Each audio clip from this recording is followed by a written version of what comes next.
আসসালামু আলাইকুম everyone, welcome to home cooking recipes. আজকে আমি আপনাদের সাথে শেয়ার করব চিকেন তান্দুরি। তো এই পর্যায়ে আমি নিয়ে নিয়েছি মুরগির দুইটা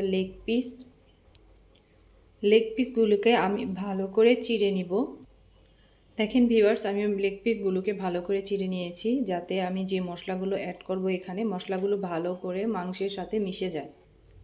তো এই পর্যায়ে আমি দিয়ে দিব স্বাদ মতো লবণ, 1 টেবিল চামচ আদা রসুন বাটা, 2 টেবিল চামচ পেঁয়াজ বাটা, সামান্য পরিমাণ গরম মশলা বাটা, দিয়ে দিব সামান্য পরিমাণ গোলমরিচের গুঁড়ো, 2 টেবিল চামচ তেল, হাফ চামচ মরিচের গুঁড়ো, 2 টেবিল চামচ গুঁড়ো দুধ। আমার বাসায় টক দইটা নেই, এজন্য আমি গুঁড়ো দুধ দিয়ে দিয়েছি। আপনারাও গুঁড়ো দুধ দিয়ে দিতে পারেন টক দই না থাকলে। সামান্য পরিমাণ জিরার গুঁড়ো, 1 টেবিল চামচ টমেটো সস, 1 টেবিল চামচ সয়া সস।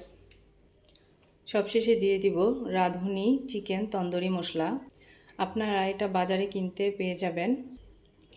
দিয়ে দেব 1 চামচ তন্দুরি মশলা। তারপর আমি সব উপকরণগুলোকে হাত দিয়ে সুন্দর করে মেখে দিব।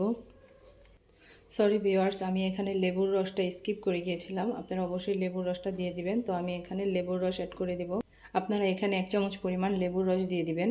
তো ভিউয়ার্স দেখেন, আমার মাংসগুলোর মধ্যে সব উপকরণগুলো মিশানো হয়ে গেছে। আপনারাও খুব ভালো করে সুন্দর মতো মিশিয়ে নেবেন, যাতে করে মাংসের ভিতরে সব উপকরণগুলো মশলাগুলো ভালো করে মিশে যায়।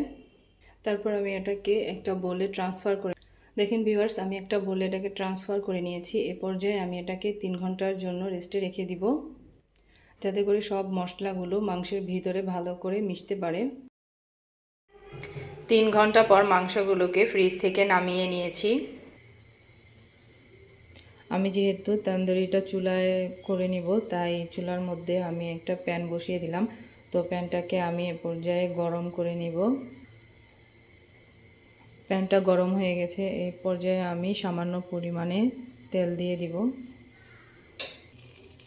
প্যানের মধ্যে মাংসের পিসগুলো দিয়ে দিব। আর এই অবশিষ্ট মশলাগুলো আমি রেখে দিলাম, এই মশলাগুলো আমি পরে দিব। ঢাকনা দিয়ে প্যানটাকে ঢেকে দিব।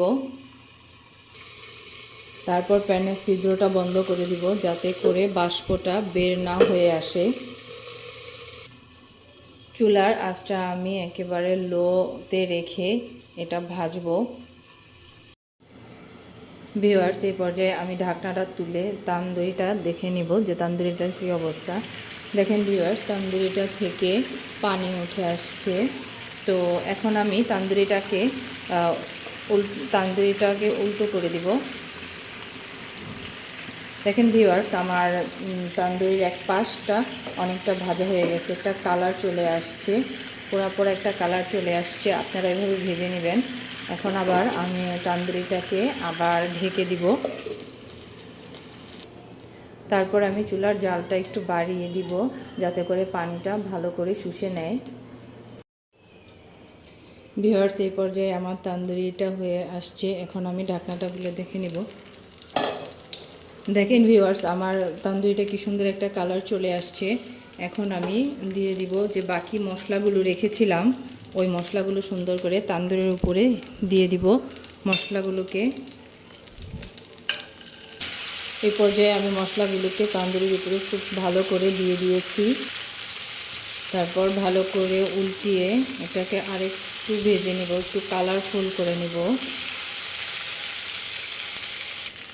দেখেন ভিউয়ার্স, আমি যে মশলাটা দিয়েছিলাম, মশলাটা সুন্দরভাবে সেট হয়ে গেছে তান্দুরিটার সাথে। এখন মশলাটাও হয়ে আসছে। আমার হয়ে গেছে চিকেন তান্দুরি। দেখেন কি সুন্দর একটা কালার চলে আসছে। তো পারফেক্ট চিকেন তান্দুরির স্বাদ পেতে চাইলে এটা ফয়েলেট পেপার দিয়ে বাটি বানিয়ে বসিয়ে দিবেন।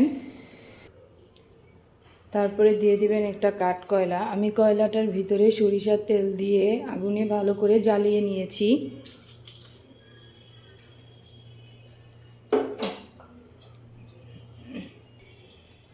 তারপর ঢাকনা দিয়ে প্যানটাকে ঢেকে দিব, যাতে করে ধোঁয়াটা বের হয়ে না আসে। কাঠকয়লার ধোঁয়াটা মাংসের ভিতরে খুব ভালোভাবে লেগে যাবে।